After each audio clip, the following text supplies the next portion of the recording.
scholarships. Thank you so much. Good evening, everyone. My name is Beck Bailey. My pronouns are he and him, and I am director of the Workplace Equality Program here at the Human Rights Campaign. I am a Reaching Out MBA alum, and I proudly serve on its board of directors. On behalf of our entire board, welcome. Tonight, we say their names: Trayvon Martin, Ahmaud Arbery, Breonna Taylor, George Floyd, Monica Diamond, Tony McDade, Mia Green. Tonight, we are here to say Black Lives Matter and to say that Black trans lives matter. But what does this mean to our advocacy as lesbian, gay, bisexual, transgender, and queer people? To our fight for equality, inclusion, and justice? What does it mean for our allies, our straight allies, cisgender allies, white allies? What does it mean to say Black Lives Matter as business people and MBA students working for America's largest and most successful enterprises? To address these questions and more, tonight we will hear from Black Lives Matter co-creator Patrisse Cullors. Patrisse is many things: Black, queer, artist, organizer, collaborator, educator, writer, and accomplished public speaker.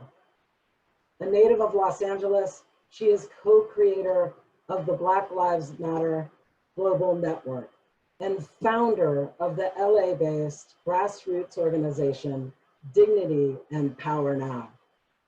She developed and is faculty director of a new social and environmental arts practice MFA program at Arizona's Prescott College.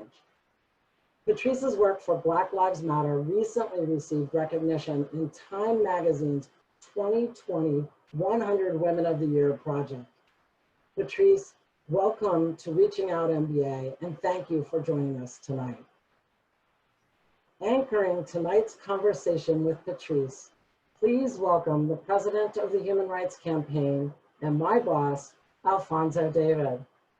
Alfonso is an accomplished and nationally recognized LGBTQ civil rights lawyer and advocate.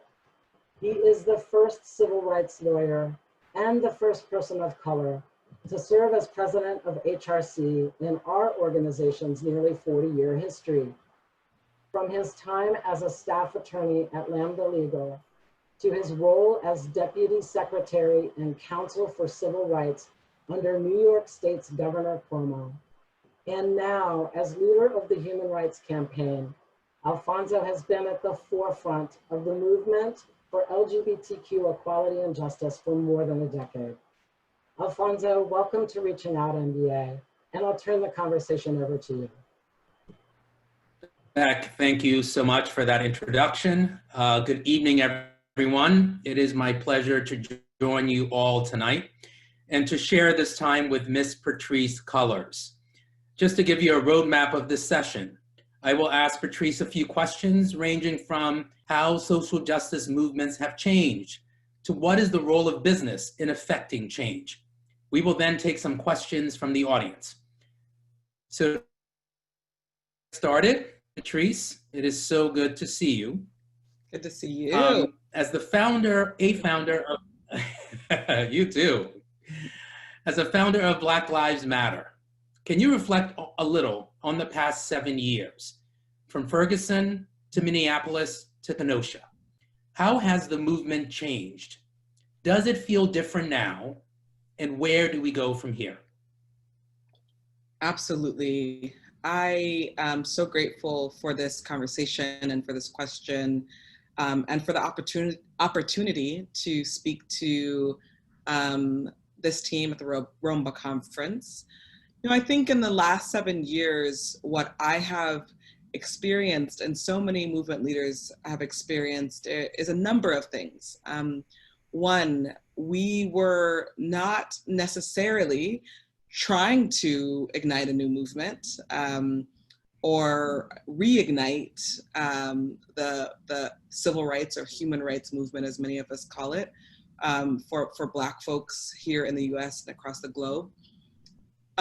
We were trying to be heard.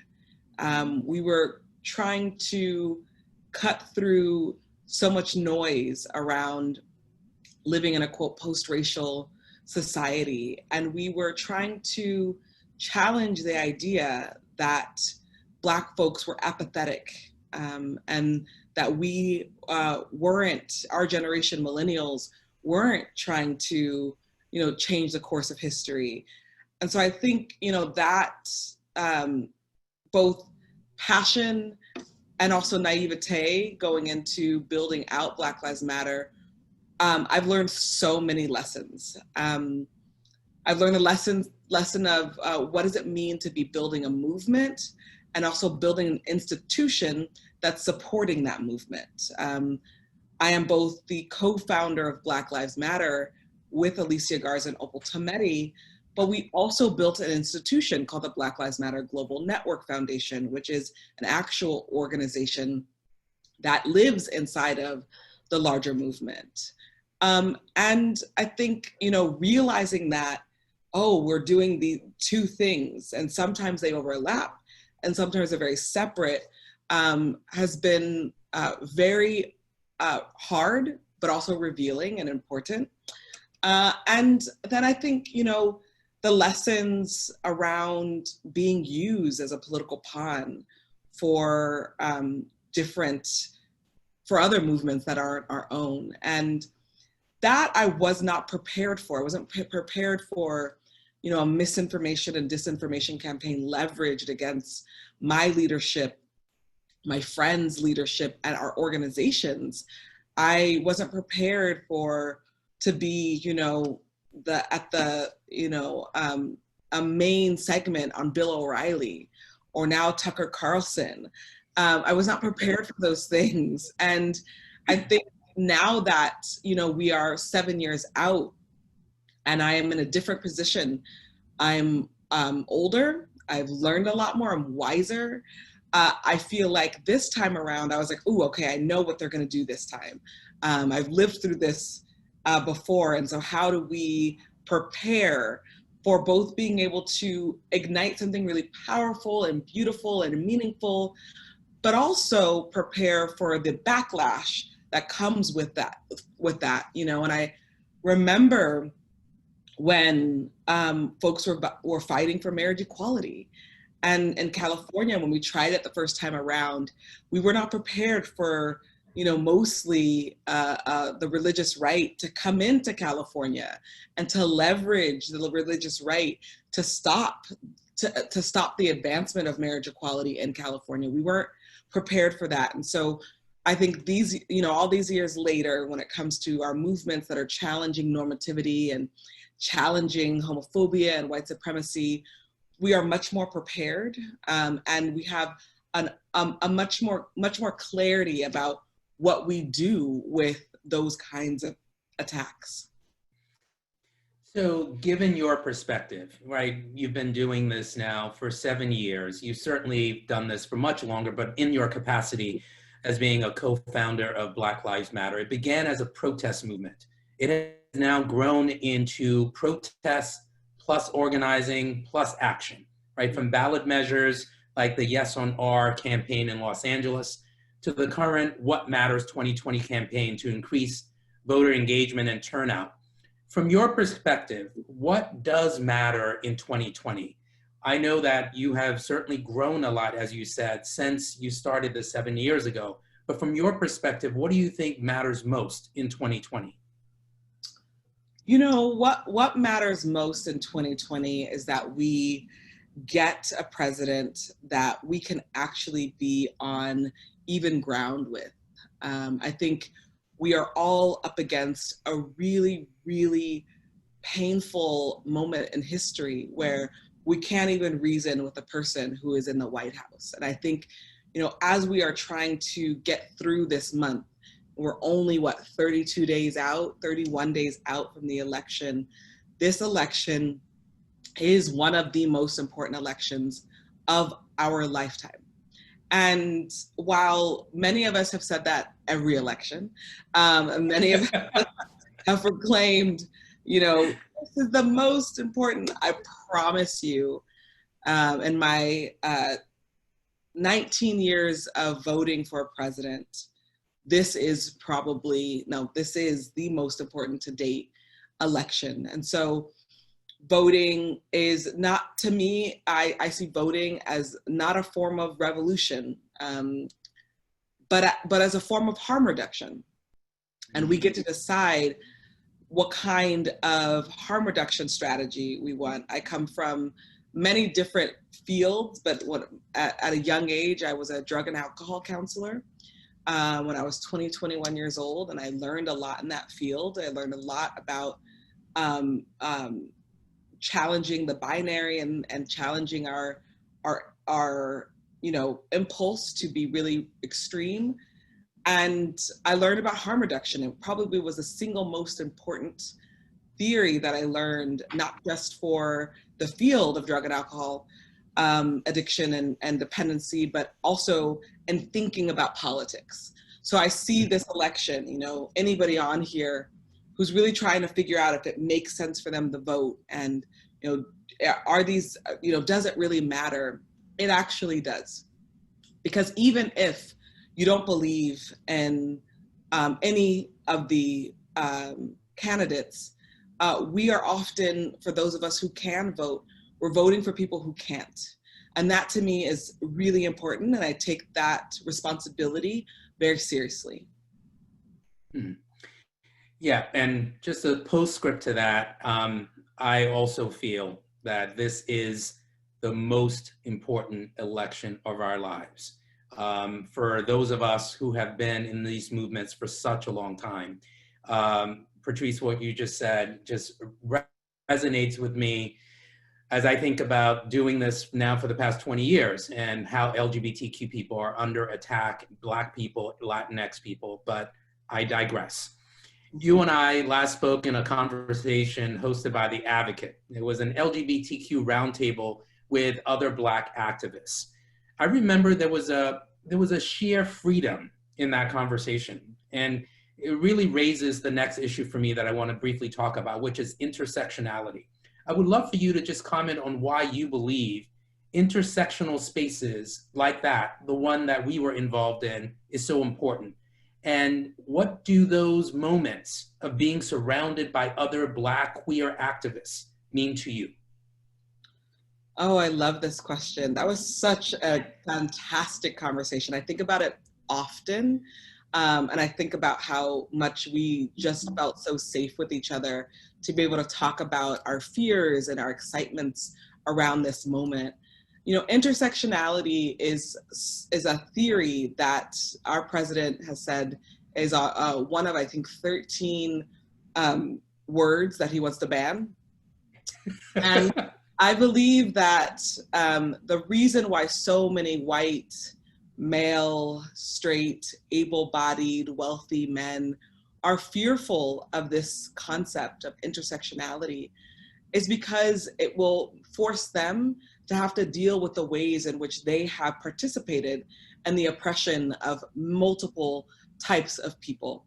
When we're talking about intersectionality, we're actually having a conversation about the multiple ways in which one individual is oppressed. I am Black, I am woman, I am queer, I was raised working class and poor. And those different identities impact not just my individual relationships, but more importantly, it impacts how the state relates to me and how the government relates to me.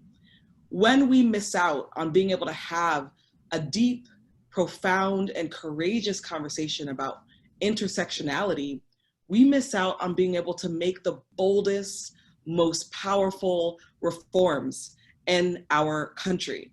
I believe when we fight for the person who is Black, woman, poor, trans, we actually create more space for all of us.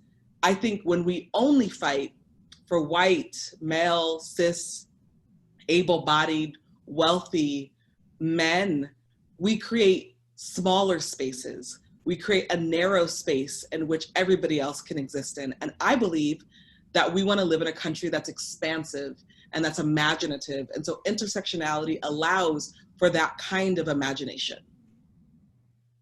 Let's take that just a little deeper. So let's talk about you being Black, a woman, and queer. When some people talk about Black lives, they sometimes forget about Black LGBTQ lives. Absolutely. How does your identity as a queer woman inform the work that you're doing in the Black Lives Matter movement? It informs everything. I always resented when I felt like I had to leave my queerness at the door, when I felt like it wasn't a part of the conversation around changing material conditions. If we look at who is impacted mostly by homelessness, we can look at young queer youth. When we look at the impact of the school to prison pipeline on queer youth of color, we could see that they are also mostly impacted. When we look at the role of queer folks throughout history when it comes to building a new vision for our country, building a new vision for our nation, we can just look back at Bayard Rustin. We can look back at Langston Hughes. We can look back at so many folks who are alive now, Angela Davis, Marsha P. Johnson, all of these queer Black folks who are actually the frontline folks for our movement, and often were unable to be their full selves in public. And so I think it's important that people understand, when I was supporting the development of this movement, I was very clear that my queerness was not negotiable. It was not up for negotiation to be at the center. And that has caused us a great amount of backlash from people who say the Black Lives Matter movement has a gay agenda. And that's also caused, it's also created such a beautiful community amongst Black queer folks and trans folks who have seen themselves inside of this movement. You know, I say to people often, if you talk to a Black queer person and you ask them, have you ever been asked to leave your race or your sexual orientation or gender identity at the door? Almost every single person I've met will say yes. In many cases, we are being forced to pick one, sort of create this hierarchy of identity that it should be summarily rejected in any context. But unfortunately, we've been confronted with that way too often in our lives. And when we think about sort of the settings and the venues that we're confronted with some of these challenges, is often sometimes in the professional setting. So on the air with us tonight are MBA students and professionals who are current and future out leaders in business. Many would like to know how they can champion racial justice in their organizations, in their schools, in other types of environments. What advice would you give to them? Great question. I'll say this, as someone who's led several nonprofit institutions, those are still businesses. It's still a business model, and people need to, I think people sort of see nonprofits like, that's not a business. It's still a business, and also have created for-profit businesses. Something that I'm always thinking about in the development of the business is, what's the structure going to look like? Who is it going to serve? And how can this structure support more than just myself? That's the opposite of what you're taught. I know that, I'm aware of that. You're taught, you know, how does this serve you the most? But I'll actually want you to flip that question and think about, as you're developing, as you're creating new places and spaces in the form of a legal business, what do you want it to look like? When I started my very, very first organization, almost 9 years ago now, the first thing that I did was really question the role of an executive director. That was like the first thing I did. And I sat with multiple EDs in my community and said, what are the benefits and what are the and what doesn't benefit you as an ED. And the number one thing that an ED told me was, it's too much work for one person. It is too much work. And so how do you build an infrastructure that supports the work that you are most excited about, supports your vision, while also really connecting with the community around you? And I think the other thing is, we are moving into, and I would say probably in the last 5 years, into a world where you don't just have to have a nonprofit to do good in the world, and that your for-profit, depending on how it's built and depending on its ethics, really can be for social good. And I've seen several organizations like that in the last 5 to 10 years that are developing a new ethos. And so the ethos is not all about a money grab, but rather the ethos is about social good. And so there's so many ways that you can be strategic, ethical, and still be able to feed yourself and your family in the work that we do. And I think it takes a bit of time, creativity and innovation, and a desire to do it differently than what you've been taught, even if you've been taught something in school that you're like, oh, how do I learn something else? It takes a desire and a will to learn something else.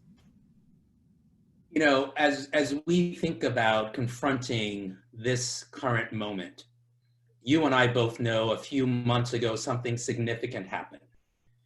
Corporations started asking themselves a question that I think we have all collectively in the social justice movement have been pushing for, which is how do we define our value? How do we define corporate social responsibility?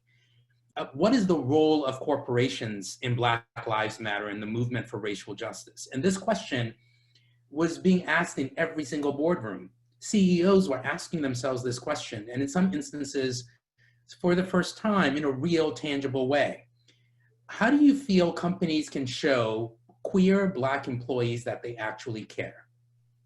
Well, number one, I'm so grateful for all of the donations that we've received in the last several months on behalf of Black Lives Matter Global Network Foundation. And with that, giving money should be one of many things that corporations do to prove that Black Lives Matter.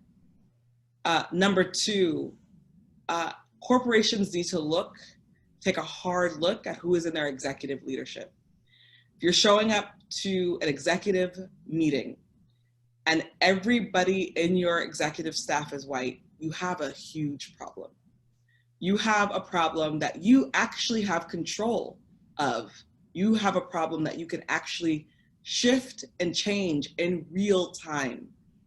Number three, there is a myth that Black people there's not enough Black talent in order to meet the recommendations of many corporations who are trying to change how they relate to anti-Black racism. That in itself is anti-Black. There is Black talent in every single sector. And as someone who is Black, that I've sat with some of the most talented Black people who are unemployed, that I've talked to some of the most talented Black people who went on several job interviews and weren't called back, that is a problem with internalized racism, not a problem with Black talent. So you're gonna have to let that idea go and start to put yourself in a position to really challenge who you think is capable. I think the last thing I'll say around corporations and their relationship to anti-Black racism is, what are you investing in? Every corporation has, not every, but a lot of corporations, especially the big ones, are investing in something because they want to make their money grow. I really want to challenge corporations in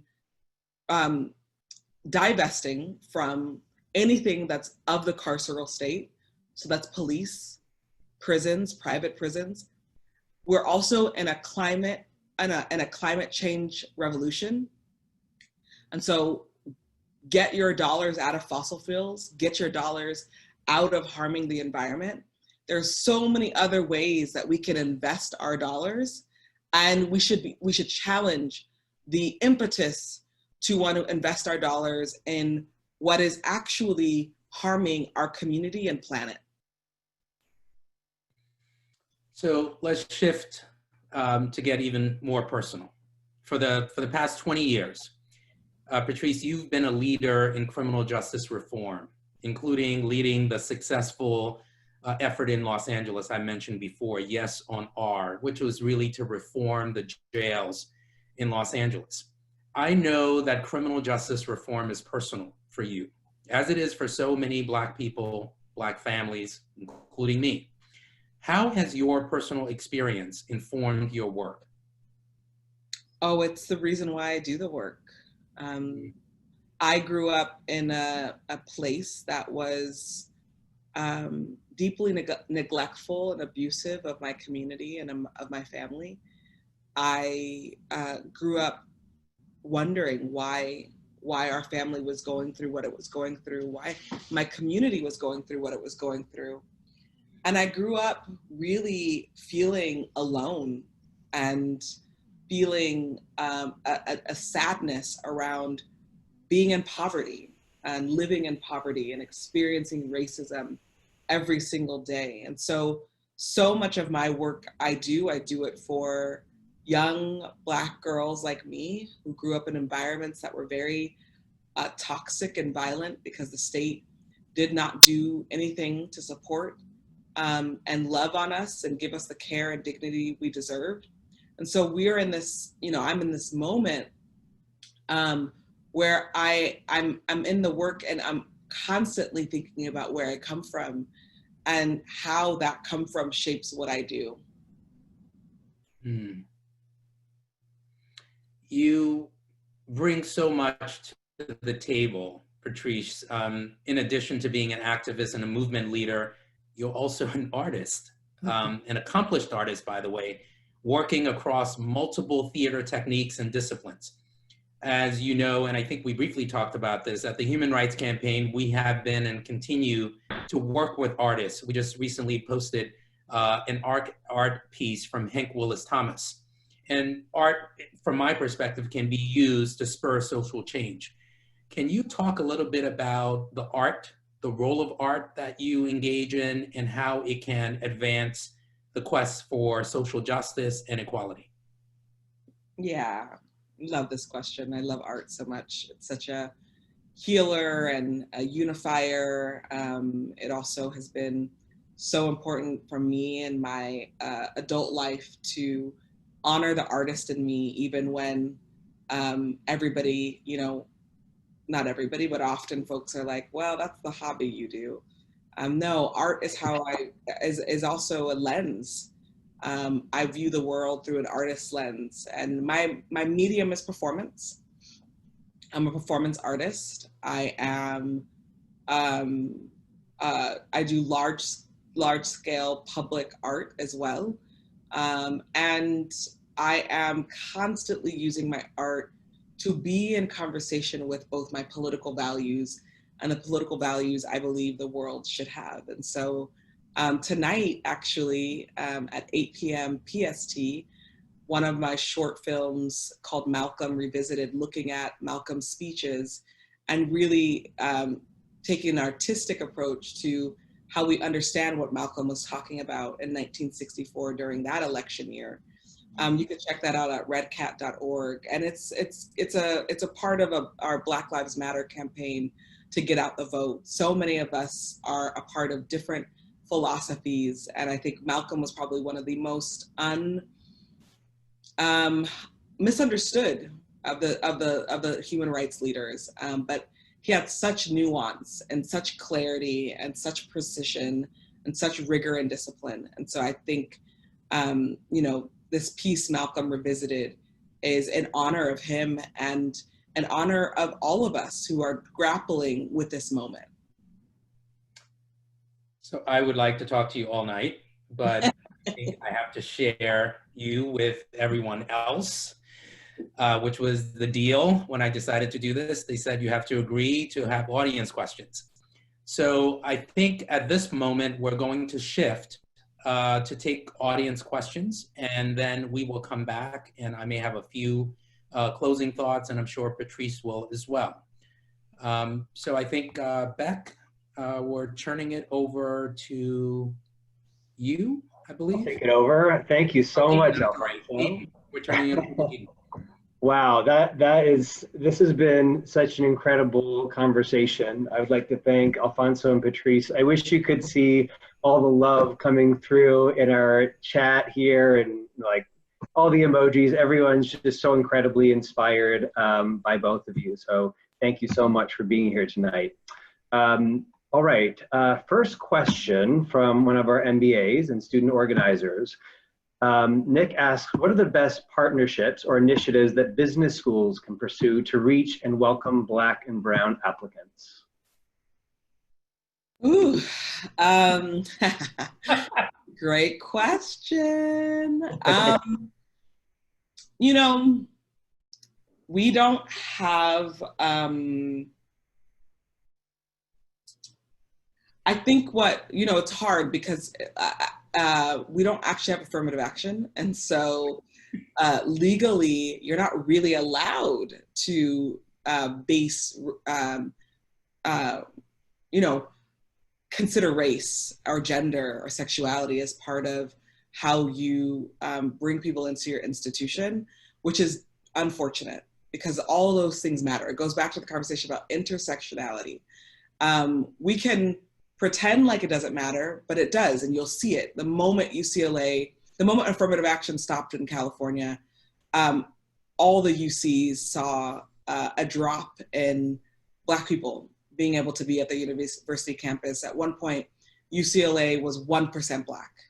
What a freaking tragedy. So there's this question is a challenge because this question is about the law and how the law stops us from being able to ensure that we have a multiracial, multigender, multisexuality, diverse, for lack of a better word, class. But I will say that it means that the universities have to do a little bit more work when they are working with, when they're thinking about who comes into their institutions.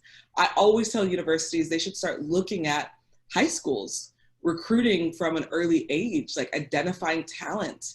That happens all the time for white children. They're identified early on in their childhood. And oftentimes it's because they come from a family who understands the collegiate system.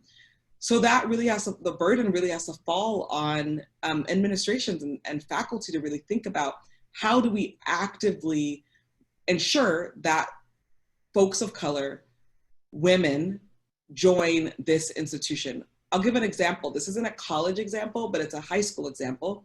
I went to a humanities magnet in high school that was predominantly white, about 70% white, 30% students of color, mostly Asian American students. And my graduate class in my senior year, I think we had like 10 Black students who joined the program and only 2 who graduated from the program.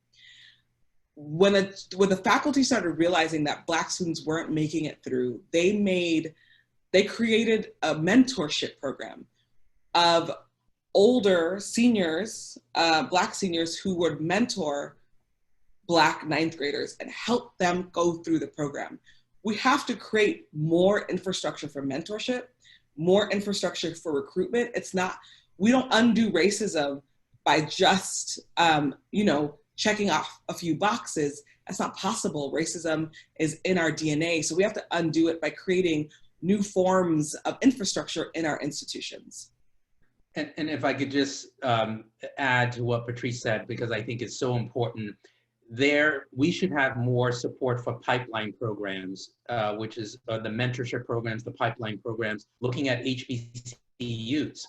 So if you have a business school and you're looking to increase diversity, we have a lot of HBCUs all over the country. Create a pipeline program with one of those HBCUs or several of them to attract minority students to business schools.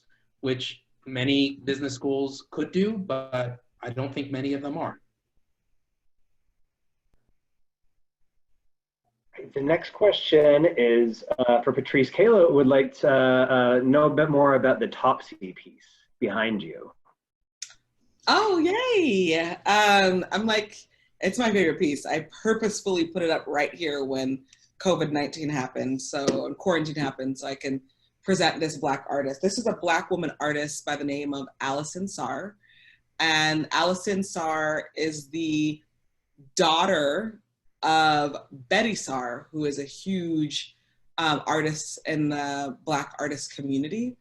And this is a series that comes from Allison Sarr reimagining Topsy Turvy, who is a classic caricature of Black women.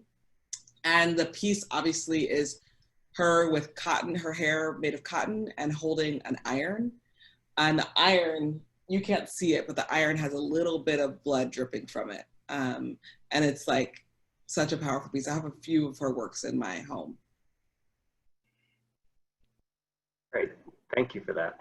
That's awesome. Next question. You addressed the quote, lack of Black talent, end quote, as some have recently commented. How do you recommend organizations address recruitment of minority populations in small communities like Appalachia, where the minority population is 1% or less? Yeah, it's such a good question, because this question is, I think, asking a few different things, which is, how do you not end up recruiting talent outside of the community, right? That doesn't live there, even if the talent is Black. This is structural. This has to do with what's happening inside of a community. There are some communities that are so divested from that folks are pulling talent out of that community, or there's nowhere to get trained in the community. And so you leave the community. And oftentimes when you have a young person leave their neighborhood at 18, they don't come back because they've built their whole identity somewhere else. And so I don't have an easy answer for this, because there's no easy answers for changing structural racism. But I will say that, especially in Appalachia, and I have lots of colleagues who do their work there, this is an age-old issue around, the investment in the area and who invests in it. One last question that we have here from Kevin. What can we do to ensure that the incredible energy and momentum of this summer doesn't fade? It will fade. Sorry. That's how movements work. You gotta pull it back. I'm sorry, it will fade, but you don't have to fade. We cannot rely on the media to decide when our movements are relevant and when they're not. I say they'll fade because our understanding of if a movement is still alive is if the media is still publicizing it. The media won't publicize this forever because there's a media cycle. And so instead of wanting to grasp onto this energy forever, what I'll say is allow yourself to stay in this energy and transform it around what's appropriate. For example, it's not appropriate for us to be in the streets forever. It's not. That's one tactic, a part of a larger tactic to change the system.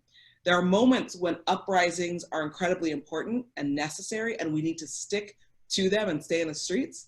And there are moments where you have to pivot and understand that your strategy may be different this time. Right now, what we're seeing, as Alfonso said earlier, there is a three-pronged strategy. There is protests. We understand electoral politics now. We understand the need for us to be building community. We have to keep all of those things going. I'll also say this, protest isn't the first thing that organizers do. That's actually the last thing you do. If someone who's a trained organizer, one of the first things that I learned as an organizer is, I remember, because I was a young organizer who wanted to hit the streets all the time, like, let's get out in the streets. And my mentor would say to me, well, have you sent a letter to the politician yet to try to meet with them to see if you can negotiate? Have you done the petition yet? Have you made phone calls? There is a whole long process around what is needed to try to move power. And when you don't get there, that's when you hit the streets. That's when you see the organic uprisings, because so many people for so long have been neglected and have not seen change. That's when people hit the streets. It's a part of the fabric of every society. Protesting becomes a necessary action when you have not been heard. And if I can just add to that, because I think there are two visions that I'm having in terms of movements. I remember when Barack Obama became president, and there's so many people in this country who thought that we have arrived. We are in a post-racial society, which was not true. But the media, in some instances, sort of bought into that narrative and assumed that Black people had gotten to the point where we would be treated equally. And as we know, as we see, that has not happened. Another example is marriage equality. When we fought so hard for same-sex couples to have the right to marry all over the country, and then finally through the US Supreme Court, there are some who said, well, now you can marry, LGBTQ people are now protected. And as we know, that is not the case. So to Patrisse's point, yes, these movements, I completely agree, will shift and will mold over time because the media's focus will shift. And the assumption is, well, we've dealt with that problem, or that issue is no longer necessary to address, but there is so much more work to be done. And all of the examples that Patrisse mentioned are so critical in terms of how we advance movements over time. Thanks to you both for your insightful answers from our students. At this time, Alfonso, I'm going to pass it back to you for final thoughts. Okay, so we have time for a final thought or call to action. Patrisse, if you don't mind, I can start. I don't mind. Okay, so my final thought or call to action is the vote. And I mean that seriously. As I'm sit here as a Black man, my great-great-great-grandfather was a slave in Arkansas, left this country, went back to Liberia, and then I came back after a military coup because we were no longer living in a democracy. We then shifted to a dictatorship. I think in this country, and this is a judgment, I realize, and is being framed in a very general way, but when you look at the numbers of people who have voted over time, we have lost, collectively lost the value or the importance of voting, and we have to seize that back. We have to make sure that we vote in this election. It is the most important election of our lives. We have to get our friends, our families, our colleagues to vote. It is crucial that we engage in our democracy, and we cannot take it for granted. We have to actively participate in our quest for freedom, in our quest for equality. So that is my call to action to all of you. If you can, in your own individual way, vote, encourage every single person you know to vote, we can actually have our voices, which is really how we manifest our voices. We can have our voices heard at the ballot box, whether you're going in person, doing an absentee ballot, or voting early. I would suggest that every single person vote. Patrisse, what about you? Well, I love that call to action. I also say check mark on that, ditto on that. Every single person who is sitting in on this presentation, join something. Do not do this work alone. We are living in a really hard and painful moment in this country.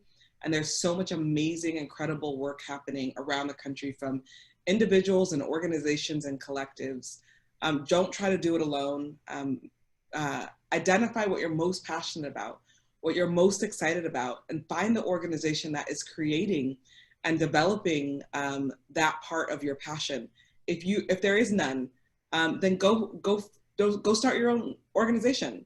Go start something that you feel proud of and that you believe in. Patrisse Cullors, thank you. Thank you for your advocacy. Thank you for your tenacity. Thank you for your commitment to social justice. And thank you for joining us tonight.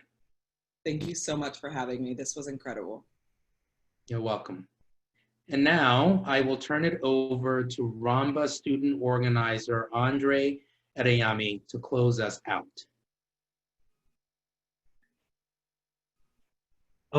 Thank you so much, Alfonso, and thank you, Patrisse, for such an exhilarating and thought-provoking session. It gave me so much to think about this evening as to where my place is in this country and what I can do to get involved, even as a business school student. So as Alfonso mentioned, my name is Andre Adeyemi. In addition to being a student organizer here at ROMBA, I am a second-year MBA student at the College of William and Mary. And I work also at the LGBTQ Victory Fund and Victory Institute here in Washington, D.C. In addition to thanking our two amazing speakers this evening, I'd also like to thank our sponsors, Discover, and also like to thank all of you, business school students and friends alike, for joining us this evening. I would just like to remind you that our sessions begin tomorrow at noon, and to please check your My Agenda. If you have any thoughts about the schedule or have any questions, feel free to reach out and don't be shy. And also remember that it is not only just this weekend, but also next weekend we have programming. So stay tuned and stay safe. Thank you.